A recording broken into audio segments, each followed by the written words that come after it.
Fake news বা ভুয়া সংবাদ বর্তমানে বিষয়টি অনেক ঝুঁকিপূর্ণ। সামাজিক যোগাযোগ মাধ্যমের যে কোনো প্ল্যাটফর্মে দিন দিন ছড়িয়ে পড়ছে ভুয়া সংবাদ, যা স্বল্পমেয়াদী বৈশ্বিক ঝুঁকির তালিকার শীর্ষে রয়েছে। ভুয়া সংবাদের দৌরাত্ম্য দেখে তা নিরসনের উদ্যোগ নেন সংযুক্ত আরব আমিরাতের মোহাম্মদ বিন জায়েদ ইউনিভার্সিটির আর্টিফিশিয়াল ইন্টেলিজেন্স বিভাগের অধ্যাপক প্রেসলেব নাকুব। ভুয়া সংবাদ শনাক্তে তৈরি করেন ফ্রাপে নামের একটি টুল, যা ইতিমধ্যে সাড়া ফেলেছে। আরব নিউজের এক প্রতিবেদন থেকে তথ্য জানা গেছে, যেখানে বলা হয়েছে ফ্রাপে শব্দটি ইংরেজি ফ্রেমিং, পারচুয়েশন এবং প্রোপাগান্ডা এক্সপ্লোরার শব্দবন্ধের সংক্ষিপ্ত রূপ।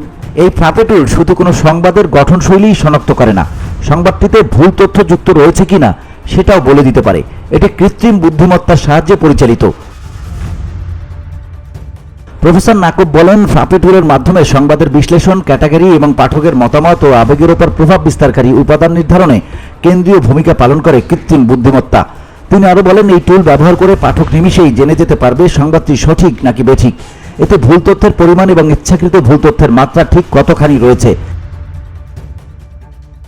তিনি জানান, ফ্রাপে টুল 23টি ভিন্ন ভিন্ন ভাষার গাঠনিক টেকনিক সম্পর্কে জ্ঞাত।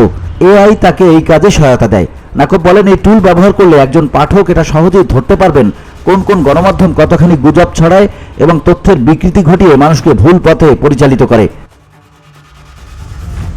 VOD Bangla news desk.